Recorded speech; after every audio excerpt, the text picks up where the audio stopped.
Unix users. It's all live from the Tech TV studios in San Francisco, the special all-call edition of the Screensaver!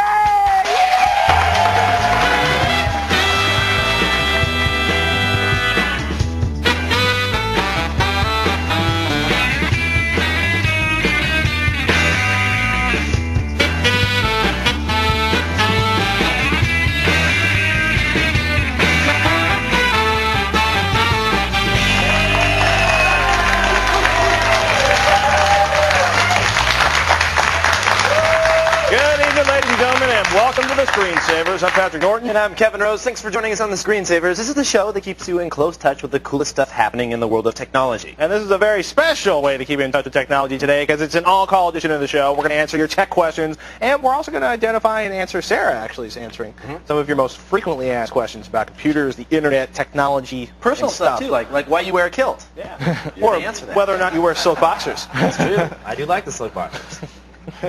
So we're looking for your calls, right, Dan? I don't care if he likes silk boxers. Who cares? Anyways. Mr. Mohair Boxers himself says. For sure. But anyways, I'm busy taking your phone calls. It's very, very, very busy all call. So anyways, the phone number is 888-989-7879. And for final email us at thescreensavers@techtv.com. There you go. Dan goes commando style. Yeah, that's what he's told me in the past. I don't know what that's Answering your deepest and most personal questions about the Screensaver staff. Speaking of which, yes, Sarah. Speaking of commando? No.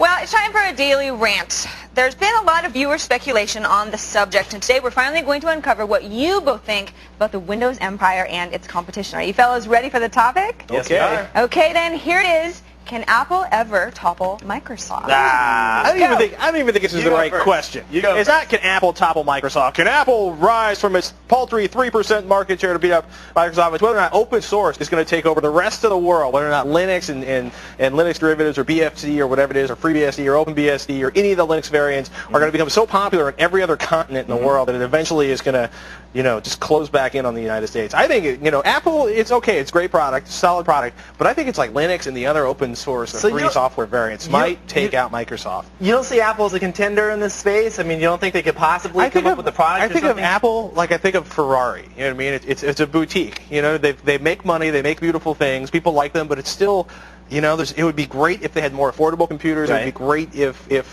That's why I'm thinking different. I'm thinking that Apple can do it. And the way that they can do this, I think, is they have to change their business model a little bit. Right. I think what they have to do first and foremost is they have to release OS X on the PC side. Right. I mean, make it available for everyday users running Intel Pentium processors, AMD Athlons. Can they make OS X, part of the Apple tradition, if you keep the platform as tightly controlled as possible, if they have as few hardware options as possible, if you drop off all the older users and all the older hardware every 3 years, it makes it easier to manage. Can they ever, what would happen to OS X's tech support? How would OS X be if anybody could download it and throw it on any system?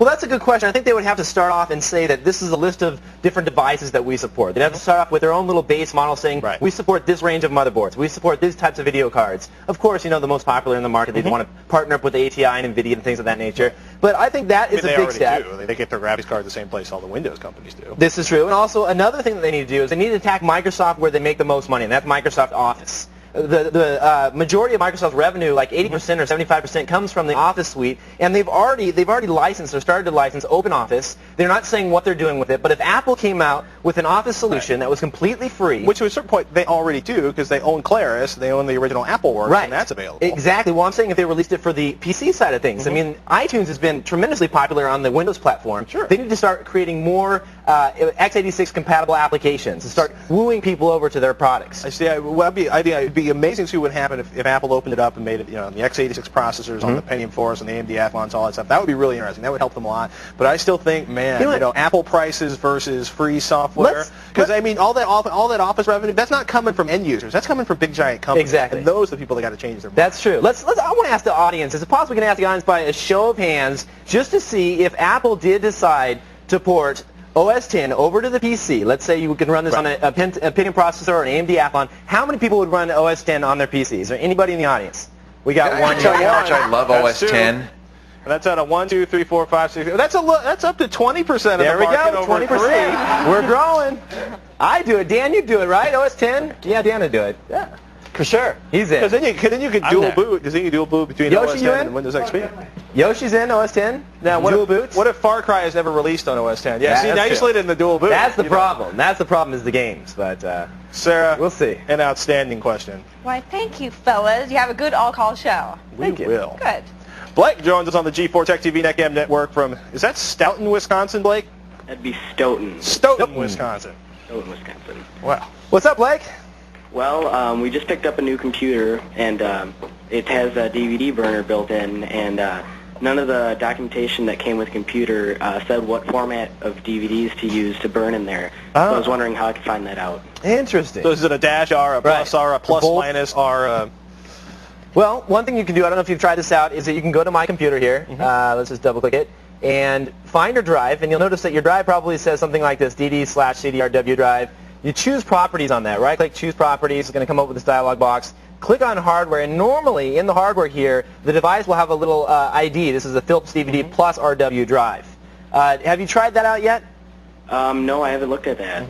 So that might be something you want to try. It's not going to say it just in the My Computer. You have to go into Properties and choose that there. And a lot of the times I notice it does it on both my laptop and this desktop. It'll tell you that it is indeed a plus RW drive. Have you also, I mean, the other classic thing is, have you taken a look at the front of the drive plate? As ridiculous as this may sound, because usually on, sometimes if you've got a particularly like a modded case or a fancy painted case, but a lot of times it'll actually give you the model number and the information for the drive right on the front fascia plate, and you can turn around and look that up on the internet and find out more about that model. Worst case, you could always pull the drive out, get the model number, and then, like you said, just actually look at the physical drive itself, and then look it up online. So, Blake, think you can figure it out through one of those three? Oh, yeah. Thanks for the help, you guys. Cool, man. Good luck.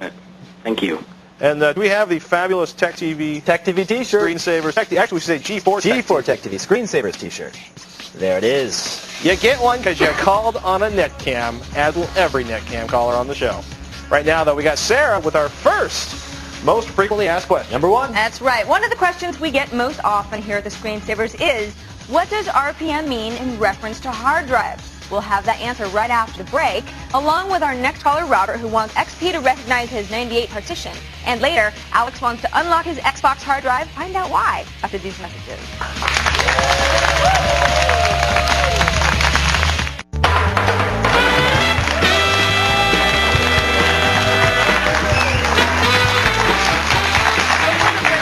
A frequently asked question of yours. What does RPM mean in reference to hard drives? Well, the initials stand for revolutions per minute. And what this refers to is the speed at which spindle motors spin platters, or disks, inside the drive. That, in turn, determines how fast data is written, which contributes to how fast your overall system runs. The fastest RPMs we're playing with these days are 10,000, though they do go up to 15,000 RPMs at the server level. That's your first frequently asked question answer.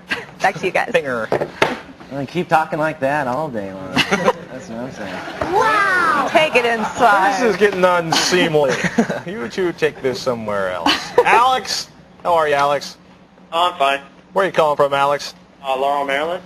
Excellent. Good afternoon for you. Are you like on the sly in the office talking real quiet? No, I'm just in my room. Cool. Nice. Anything exciting going on in there? Not much. How can we help you? Guys. Whoop. Anything we can help you out with, by chance? Yeah, I just modded my Xbox in the last couple of weeks. I had it working nice and fine. I got Evolution X and a 160 gig hard drive in there. Nice. And I was messing around with it. I was trying to get Xbox Live to work so I can play with my friends. I went to xboxscene.com and was looking at tutorials on how to do it. I kind of messed it up, and I can't. And my hard drive is locked, and I can't really get into it to format it to start over. Well, the thing is that the hard drive is supposed to be locked in order to play Xbox Live. Yeah, I was trying to lock it, and I messed it up. Now I'm trying to unlock it so I can reformat and try it over. Okay, so you haven't been able to do any type of... Have you brought it inside Windows and tried to do a format, or what are you trying to do to format it? Well, I have a computer downstairs. I hooked it up as a master, and I used a program, it's HD Unlock, and you enter in the code, the little password for the hard drive, and I entered that in, and it says done, but when I check it, it still says it's locked. Oh, ouch. Could you reformat it with like a Linux formatting tool or something to wipe it all out? You could try to do something like for that. those of us in the audience, myself included, who are like, locked hard drive. What does that mean? What does that mean? Well, when the Xbox ships, it comes with a hard drive in here. Everybody knows that this is really just a small little computer inside this case. And the hard drive is actually, they put this special lock on there. I can't explain exactly what it does. Software lock? Yeah, software lock. It writes a certain amount of information to the disk that the Xbox looks at to verify that the drive really hasn't been tampered with. Right. So when you're running something like a modded Xbox, this really doesn't matter because who cares if the drive's been tampered with? The Microsoft BIOS isn't looking at it anyway. Right. It's the modded BIOS that doesn't care, and so you can just go on and play games. Now, this is part of the multiple layers of security that Microsoft exactly. has on Xbox. So if you want to play Xbox Live, one of the things that you have to do is you have to disable the mod chip, because if you go online with a mod chip, Xbox Live is going to freak out. They're going to ban you from the service. Microsoft gets all mad, blah, blah, blah. So what you have to do is you have to lock the drive back down again in order so that Microsoft BIOS... This is why your favorite mod uses the switch, so you can turn the switch on to make it look like a regular Xbox. When I switch off the mod chip, it acts just like a standard Xbox, and you can go back on and play Xbox Live. So you have to... It's actually kind of complicated. You have to put in this boot disk. It reads the drive. It gives you some special code to type in. It's a really tricky process to get to work. But it worked for me fine the first time, and it's worked for a few friends of mine that have done this in the past. They've never had any problems. I thought the original call was about actually locking the drive, but it looks like you've kind of done something wrong. So in which case, I would probably take this in and try and do some type of format on it. Just like, even take it into Windows and just blow away all the partitions, all the unknown partitions. Have you tried that at all, Alex? Yeah, I've tried using Partition Magic, and it didn't want to pick up the drive. I used the Western Digital data disk tools. It didn't want to pick that up. I've tried everything. It just doesn't want to pick it up. Do you still have your receipt for the hard drive? Yeah, somewhere. Just an option. You can always swap it out. Yeah. That may be the easiest solution is to just, I said a naughty word, I said solution. Maybe the easiest answer is to just take it back and get a fresh hard drive and start all over. Yeah, if you've used all the tools on the modding sites, that's about all there is available. This isn't like a commercially supported product where you're going to have like official sanctioned tools from Microsoft. It broke! Fix it! Yeah, Microsoft is not going to help you out here. All right. So, sorry, Alex. No can do on that one. One dead hard drive. That sucks. Definitely sucks. Robert joins us on the phone from Brooklyn, New York. How you doing, Robert? Hey, Robert. Everything is fine. I want to preface my call by saying you guys are doing a great job. God bless all your efforts. You guys are rendering a wonderful public service. Thank you. And we applaud you, and I'm sure I speak for all your listeners. Oh, thanks so much. Thank you very much. Although this doesn't touch on what I want to call about, I can understand that PC and Mac problem. I'm a Harley rider for years. And us Harley guys won't get on anything other than a Harley. You know, we say those that do and those that wish they do. So I guess you can make that analogy with the Mac guys not wanting to go to the PC side. Absolutely. You're a Harley rider too. Did you sell your bike, or did you still I did sell my bike. Oh, you sold it. Yeah. In fact, I have two of them. I have a Heritage and Springer Heritage and Electric Glide, and they're both wonderful bikes. And very nice. I had a '79 Sportster, which was like riding a lawnmower, but yeah, it was a happy lawnmower. That was my first entry, the Sportster. What did you have? 1,000 cc or 1,200? 1,000 cc. Oh yeah, that goes back to the old metalhead days. It was an interesting bike. Do you have any motorcycle problems that we could help you out with by chance? Okay, I'll get to my question. Okay. I just purchased a brand new PC, and it has it came with a 160 gig hard drive and everything else, and what I do is I cannibalize. As a Harley guy, we learned to cannibalize a lot of stuff on our old bikes. Absolutely. I cannibalized the old computer, which had the Windows 98 on a hard drive. It only had a 20 gig hard drive. I want to do is take this hard drive and put it in an enclosure and use it as an external hard drive. Now, the 98 operating system is still on that drive. If I use it as an external, in an external extruder, will Windows XP recognize that drive and let me dual boot in 98, or do I have to do things to the registry? Or I don't think it's going to want to dual boot from that drive. You can use it you can definitely use it as an external drive. You get an external case, could be a USB or a Firewire case, depending on one USB 1.0 or 2.0 or 1.1, I should say, or 2.0. And as long as you have the ports on your PC, it'll connect. What should happen is your XP is probably going to boot up and completely ignore the 98 installation on that external hard Well, drive. just see it. It's a FAT32 file system, right? Yeah, You look it up as an external. Yeah, depending on how you set it up, though, it's either going to ignore it or you could, in theory, set it up in like a dual boot. But yeah, the dual boot is definitely out of the question because you know the whole. You could see the whole problem is that it doesn't point understand it USB and sort of hijack it to go to the. That's just a pain. Yeah. You start with, I mean, your best bet, seriously, is just booting off of XP, plugging in, and reading it as a slave, getting any information that you need off of it as a slave drive. And then formatting it. Did you want to have a double boot of 98 Windows XP, Robert? No, I really didn't want to go that Okay. route. I just, it's a brand new computer. I don't want to foul things up by trying to do something that I don't know what I'm doing. Do you need 98 for an application or anything? No, not really. I just thought it would be interesting to keep the old 98 because I kind of like 98. It's it was like your Sportster. It was my entry level into computing. You like having it around. Tell you what we'll do. Yeah. We'll put some. There's some software that can help do double, triple, quadruple boot that might be able to boot off that if you install it. We'll put some links to that in the show notes and see what we can find for you. Oh. We lost Robert. Thanks for the. He took off. He's out of here. Thanks for the call, Robert. Still to come, find out if the AOL browser has the same vulnerabilities as Internet Explorer. And up next, Corey wants to know if upgrading is the best solution for his old E-machine or should he just buy a whole new box. We're going to tell you all about it when the Screensavers continue.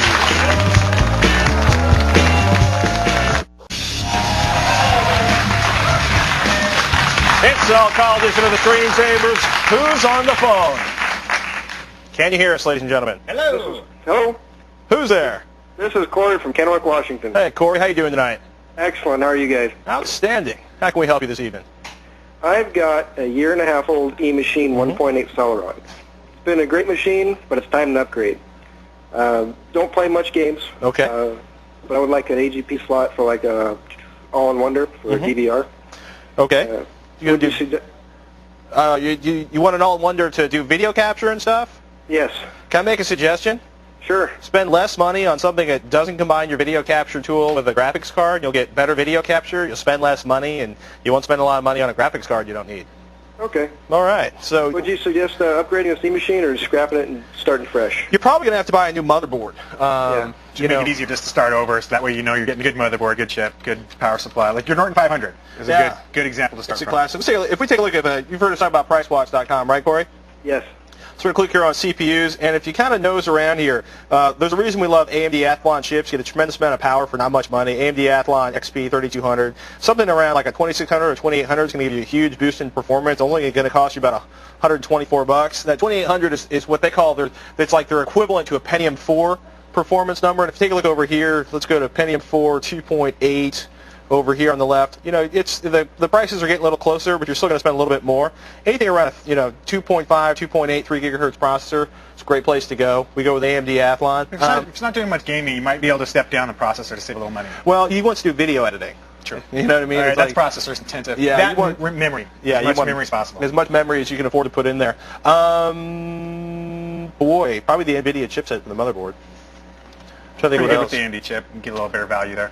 What's your favorite? Would you buy it in a motherboard combo with a chip to save money? If you get the exact motherboard you want, I'd be looking for specific motherboards. I'm a big fan of the 8-bit motherboards right now. Okay. They seem to be performing pretty well.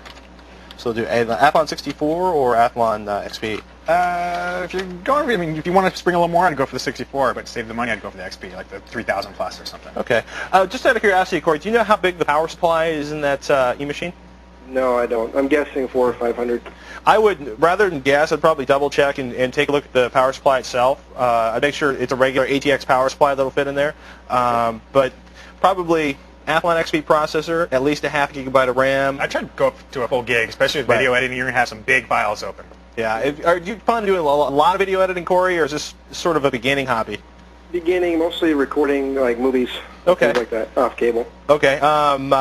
Probably start with at least a half a gigabyte. Then when you get if you have more time or money, if you can get a gigabyte now, I'd definitely do it. You like the Plex Store for a capture tool? Yeah, the ConvertX. That's because it's all hardware based. You're not having to depend on software or anything like that, so it works really well. So take a look at that. The lab's actually really in that too. Plexstore.com, Plexstore ConvertX, the PX-AB100U. You can get one of the NVIDIA chipset motherboards, and it's got the graphics down on the motherboard. If you don't plan on, if you're really not into 3D gaming, I wouldn't bother to spend the money on an AGP card for that. It's no point. So Plex Store, Athlon XP, 2.5 to 3 gigahertz, as close to a gigabyte of RAM as you can afford. And that's going to depend upon how many slots you have. So if you've only got 3 slots on your motherboard for memory, get as much as you can now. Right. Corey, definitely upgrade. And right now, Sarah has one of our most frequently asked questions. That's right. Another one we're hearing often around here at the Screensavers is, how does CPU cache affect my system speed? We'll have the answer after the break. Along with our next caller, do you really need a router? And later, Chris wants a fixed static IP address for his home network. What's his next move? The answer when the Screensavers continue.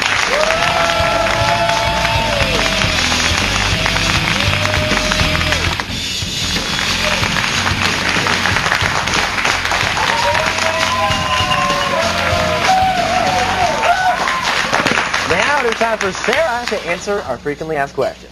Before the break, we posed the very frequently asked question, how does CPU cache affect my system speed? Well, CPU cache doesn't affect system speed per se, but it does keep more information closer to the processor. That means the processor doesn't have to go to the main system memory, or worse yet, the hard drive as often to get the information that it wants to process. The lowdown, more cache means fewer long trips to the hard drive, means better system performance for you. Now, on to our on-all-call show. Our on-all-call show. Thanks, Sarah. Yeah. Today is a special all-call edition of the Screensavers. Let's get on with the calls. Who's on the line, Pat? I believe Ronnie's on the line. Where are you calling from, Ronnie? We've lost Ronnie, ladies and Ronnie's gentlemen. not there. We're going to go to our next caller. Who's Chris on the line? is on the line. Chris. Chris? Hello, guys. How's it going? Doing just fine. So you out in Maryland? Yes. You do the Another water? Maryland caller. I'm sorry? I said another Maryland caller. All right. You're stacking up. That's right. I'm just a few minutes from that earlier guy from Laurel. I'm in Catonsville. You guys should, have coffee, geek out. That's right. We should exchange ideas. Outstanding. How can we help you today? Well, I've got a wireless network like so many people seem to have these days now. And mysteriously, my internal IP addresses for each computer seem to change now and again.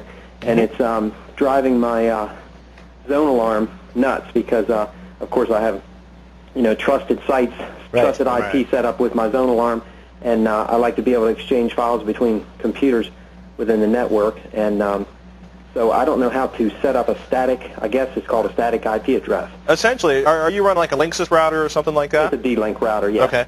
If you go in, you're gonna. We don't actually have a router set up right now, Chris. But if you go in, you can actually manually assign a particular IP address to a particular IP or a particular computer. Okay. Inside it, and pretty much everyone I've seen on I've got an SMC, I've seen Linksys, shouldn't be any different for D-Link, and you should be able to manually assign the IP address. Part of the reason they do that. You don't even need to specify you don't even need to specify that it's a manual IP address. You can just type it in and let it do its thing. Well, that's what I meant by sorry. Rather than normally, it turns on DHCP, it automatically assigns an IP address, and sometimes they have somebody reboots a computer, and for reasons that are far beyond my understanding of IP, it'll just reassign it a different address, because you'll have 192.168.2.2 through 100 as the IP addresses that it has available. So what's happening basically is in a DHCP server, there's something called a lease. And what happens is you're actually assigned an IP address for a given amount of time, and after that lease expires, after a certain date or timestamp is continued, it goes back and says, I need a new IP address. And then it reissues another IP address, and it freaks zone alarm out. So what you need to do is I would recommend leaving DHCP on. Just don't use whatever's in that range, because if you have anybody that comes over to your house, a friend that plugs in, you want to be like, oh, okay, hold on, let me get you an IP address so you can assign your machine. You want to automatically assign it to it. So take a look at your range that DHCP is assigning, and then go right after that range. It'll normally be like a range of 50 or so. And then after that, you can go into the control panel here, go into network connections, and choose properties on your local area connection. Go into TCP/IP, choose properties on that, and then you're going to use a manual IP address, and then choose something that was not in that range, so like 192.168.1 dot, say it went to 50, go 51, exactly. Subnet, you want it all to say 255.255.255.0, and then your gateway is your router, which is most likely 192.168.1.1, because that's how it's getting out to the real-world internet. Now, as far as manually assigning DNS servers, you're going to have to find out what your router is pulling for DNS servers. It'll say there in the properties. List those two here, and you'll be ready to go. You'll have static IP addresses for those machines, and that's all you need to do. Cool. Cool. Hopefully that helped you out. Good luck. Now we have Ronnie's back on the line. Ronnie, where are you calling from? Made it. Am I back? Yeah. You're here. Oh, okay. I'm from Crittenden, Georgia. All right. How you doing tonight, Ronnie? I'm good, but I still got to work tomorrow morning, so. But my question is, the AOL browser, is it vulnerable to the same flaws that came up recently for IE? We got some good news and some bad news. I know it's going to make it feel better, Ronnie. I don't have to go to work tomorrow, but I got to be at a flower market looking for flowers for a wedding at 4 a.m. Oh. That'll make you feel better. Nothing worse than a flower market. Yeah, I got allergies too. Now, that's the good news. Now, the bad news is that AOL, basically, they use Internet Explorer for the browser, which means, guess what? It's got all the same holes and issues as Internet Explorer. It's funny because you wouldn't think that. You see the AOL browser, it looks completely different, their own buttons, but they're just basically putting a mask, putting a skin over the top of IE. And there's a lot of different applications. That's why IE is as fast as Internet Explorer then. What's that? Anyway, I mean, I can't think, no. So, are you worried about, because there's been a lot of flaws, a lot of holes that have opened up in IE lately? Yeah, I usually use Firefox for download because it's better. Cool. Nice. I would start using Firefox for just about everything until those holes get patched in the Internet Explorer. All right. Okay? Thanks for the call, Ronnie. Take care, All right, man. come back to Atlanta soon, Pat. We will. Take care, Ronnie. Stay where you are. We're taking a lot more of your live calls, but up next, we'll tell Dexter if he needs a router for his wireless cards. Hey folks, G4ia is coming. It's the award show for gamers. It's coming August 6th, and it kicks off with a half-hour pre-show at 7:30 p.m. Eastern Time. Don't forget to cast your vote for your favorite games at g4techtv.com/G-4ia. G4ia is presented by EV Games and Jeep. Stay tuned.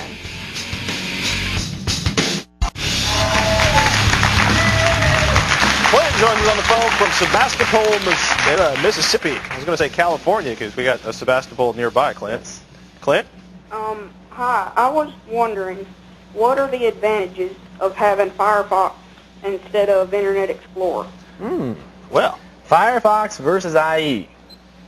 What do you think? Well, there seem to be fewer security problems with Firefox. I like what they call tabbed browsing in Firefox, and I can't show you because we just connected your notebook up to the network, so I can't really show you Firefox. But we talk about this a lot. Tab browsing, I'm going to launch Mozilla, which is essentially the same thing as Firefox. And if you do, I don't know, type in a search for something. So one of the things we like to talk about is Kevin Rose. So we can do kevinrose.com and open that in the new tab, thebroken.org, another fine Kevin Rose site. You're good at this. Kevin Rose Moblog, kevinrose.com on OS 10. And one of the things that's nice is it makes it really easy to, if you like to search multiple web pages, I really don't know what was going on there with Sarah and the Walrus imitation, but one of the things that's nice in there is to take a look at the way it handles searches and makes it easier to do searches. One of the things I like about Firefox is it's got a built-in search tab up in the corner, which Mozilla doesn't currently have. Built-in pop-up blocking, which is a great pop-up blocker. It's actually better than the one that the Google toolbar has. Yeah, and we just eliminated the 3 toolbars there by having internal pop-up blocking and an internal search engine. Security is pretty good. The only drawback that I see is the fact that you can't use any of those applets that pop up. It's not the, what do they call those? It's not the ActiveX stuff? Yeah, it's the ActiveX pop-ups that come up from the... Well, you can't use it doesn't really run ActiveX per se. Well, they have a plug-in for it, but it doesn't do it very well. So one of the, actually, and I'll almost say even worse than that is a lot of the way ASP scripting for purchase websites and stuff like that is done it's not really done by the standard. It'll work on Internet Explorer, but it won't work under Mozilla or Firefox, which is... That's weird that you've run into that problem, because I've never seen a problem with Mozilla and ASP stuff, because...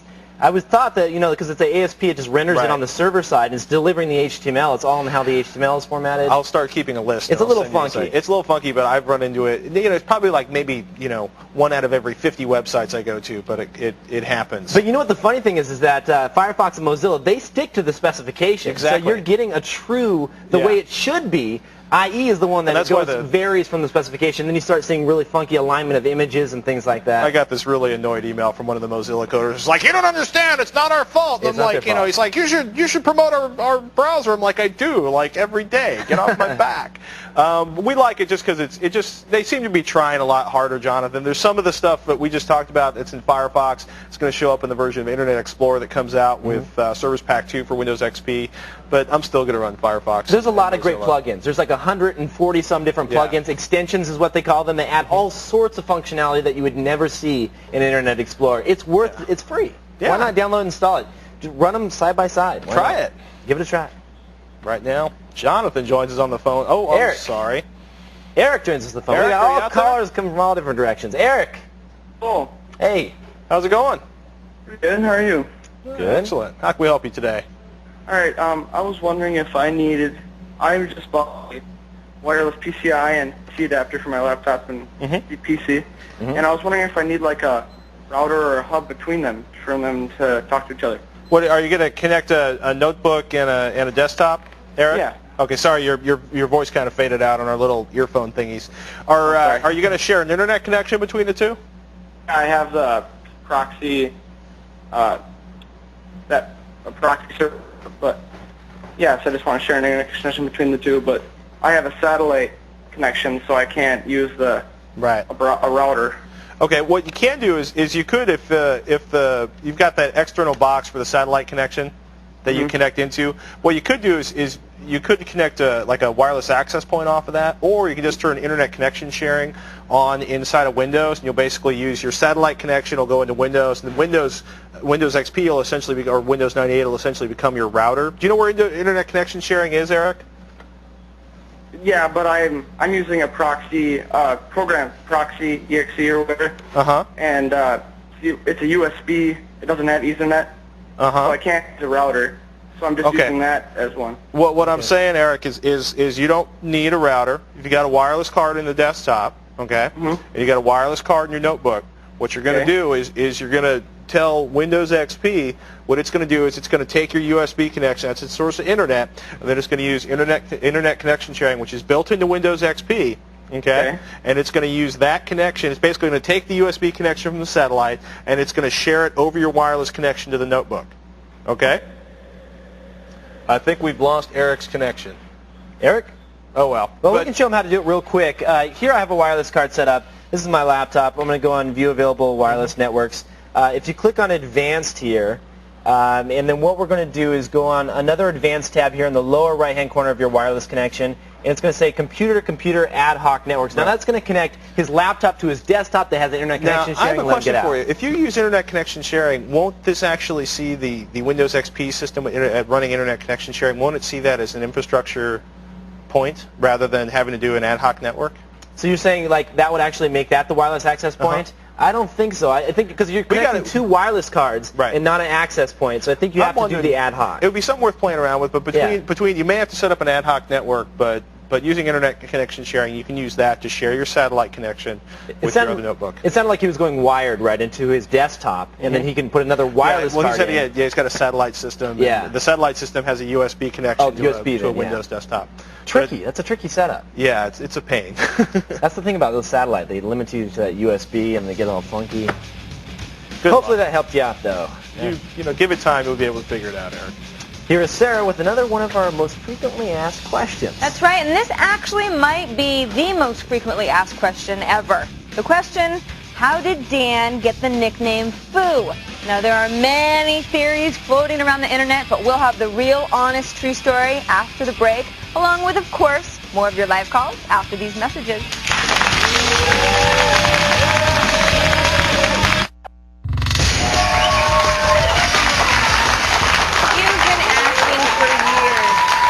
Dan Heward get the nickname Foo? Well, when Dan was still an intern, he started hanging out with kind of a rough Screensavers party crew. Anytime he thought he might not be in shape to drive home, he'd pack up his portable futon with him ahead of time and then use it to crash in someone's living room at the end of the night. Former Screensavers contributor Martin Sargent took great pleasure in renaming Dan Little Baby Foo Foo because of it. Now, as time passed, the little baby was dropped in favor of a more grown-up and manly singular Foo. That's what he goes by today. Fans of the Screensavers Land Party know the name can be endlessly warped and mutated, usually by Joshua Brentano. That's the story of Dan. He'll always be our little baby Foo-Foo. Very sweet. Guys. Very true story, too. Morgan and I used to be roommates. He'd set the futon down, go to sleep, throw up a few times. It was pretty bad. All right, you know what? Too much information. You can handle about 2 or 3 drinks, maybe. What a dork. I'm not a dork. Harley joins us on the phone. Hi. Hey, Harley. How's it going? Good. How about yourself? Pretty good. First time on the show. Excellent. Congratulations. Anyways, my question would be, I do a lot of video editing with Macs, and I use a digital camera, hook it up to it via Firewire, and I was wondering if it matters which order you power on the computer and the camera in order to not short it out or anything. It shouldn't matter at all. I tend to plug in my camera after everything's up and running. I tend to unplug. Like anything that's really expensive, I tend not to leave plugged into my computer if I don't have to. just in case the house is struck by lightning. I have an old G4, and I'm always just plugging the camera in back and forth. No problems there. I mean, back in the day, like with old SCSI drives, especially external SCSI devices, I can remember using SCSI frame grabbers. It was like the worst way to capture video ever, and you'd have to like turn something on, then turn the computer on, then start turning everything else on to get it to recognize. But you should have no problems. You should have no problems with anything. If put it this way, if something gets through the Firewire to damage your camera, your computer is probably already fried, and probably everything else electronic in your house. Okay, Harley? Okay, thank you. You're welcome. I was wondering that because some of the cameras that wear out after a lot of use on it. Well, if you use it, if you're a video editor, right, and you use your 1394 essentially as a deck to move all the video onto your computer, I mean, basically, it's just like playing or recording constantly on the on the handheld camera, which is just as bad as playing 42,000 videotapes through a VHS. You can wear it out. What I know a lot of people do is they have like a $5,000 video camera. They don't use that. They don't pass the video to their computer over that camera. They have a dedicated deck that they use just for that. Okay, and so if you search around like HB Photo, if you search around online, you can basically find little mini DV decks that are designed to do just what you're looking for. What's the price range on those? Something like that?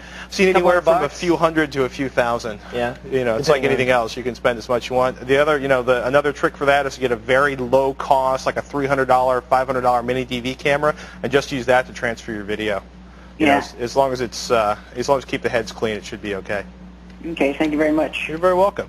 Thanks for the call. Right now, we're going to kick it over to Leo, who's got a Unix tip. Leo? All right, yes, it's T-shirt week on the Screensavers. The truth is I didn't make it to the dry cleaners. Thanks to Analog X, our good buddy, our tame programmer Mark Thompson, for this Analog X T-shirt. Kind of appropriate today. Today I'm going to show you how to bring Unix with you everywhere you go. I carry one of these, USB thumb drives with me with all my utilities on there. But sometimes I wish I had a Unix utility or two. And now I found a way. A little 6-megabyte program I could put on here, works with Windows. No installation involved. It's called Unix Kit for Windows. Thanks to Jay Blank for putting it together. You can download it free from his website. I've got a link in the show notes today. And it's awesome. Look at all the Unix commands you have in there. Arch, arg, bash, unzip, bunzip, split sort, sed, join, less, pico, all the little programs and files that we Unix heads get used to and want. He's going to do a version with Perl built into it, which will be very nice, a 20-megabyte version with Perl. Let me just show you how it works. All you really need to do is put it on the keychain, mount the keychain, and then just double-click this batch file. All of a sudden, what do we got? A Linux prompt. I could type ls, and I'll get a listing. I can do all the Linux things. I can even do a little pico, sh.bat, and I can actually edit in Pico. I'm using Unix on Windows. No installation. Once I close it out, they'll never know you were there. Download it for free. The 6-megabyte version is available now. I'm looking forward to the Perl version. Then I can really get some hacking done. And it'll fit on there. Back to you guys. Very cool. Very nice. Weird to see Leo in a T-shirt, though. Yes, it is. There we are. After the break, we're going to be checking our inbox to see what's on your mind when the Screensavers continue.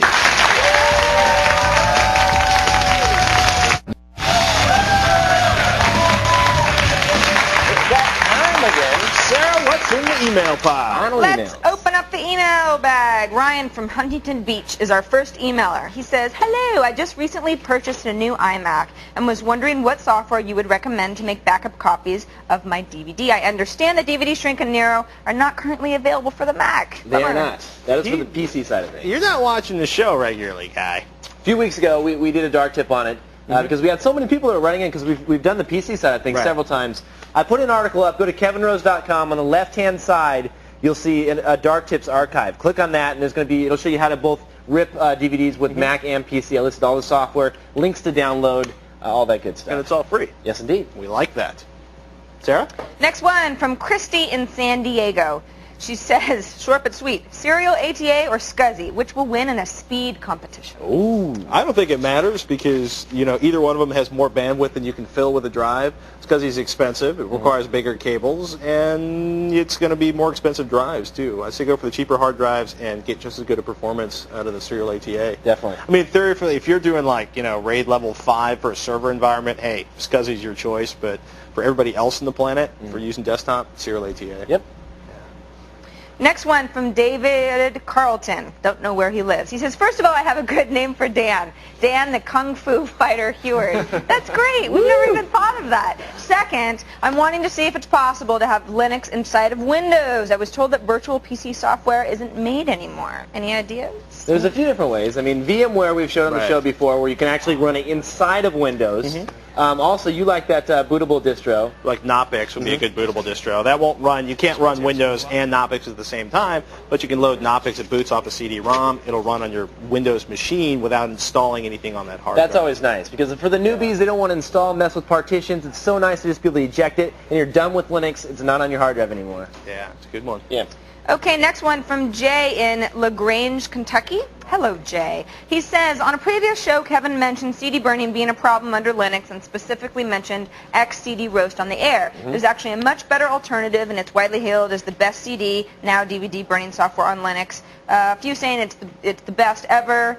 It's essentially a KDE front end for the CD record and related programs, and it's called K3B. That's www.k3b.org. Excellent. Have to check that out. Good to know. I'm going to start playing with it right away. K3B. I do all my burning on my PC side of things. I use Linux for other things, but good to know. It's always nice when we have viewers write in suggestions for us to try out. Yeah.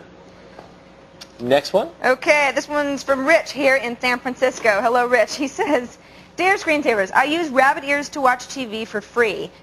My favorite PBS channel, KCSM, went to digital and cut the analog transmission. How can I watch the digital signal on my analog TV? Or can They probably went HDTV. You Yeah. have to get an HDTV tuner that'll feed an NTSC signal into the back of your television, which is what most of America will have to be doing. Will in a it few down years. convert like that? If you have a standard TV and an HDTV receiver? Well, they're going to have to in the They're future. Yeah. That is it for this all-call edition of the Screensavers. I'm Kevin Rose. And I'm Patrick Norton. Thanks for joining us. We'll see you next time. Have a great night. Good night.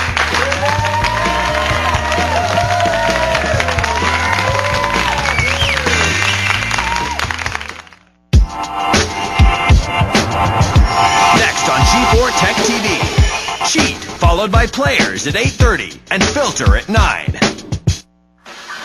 Find out how to graduate Jedi Academy with honors. Push your Nimbus 2000 to the max in Harry Potter. And free Middle Earth in The Return of the King. That's coming up only on our Games Gone Hollywood edition of Cheat!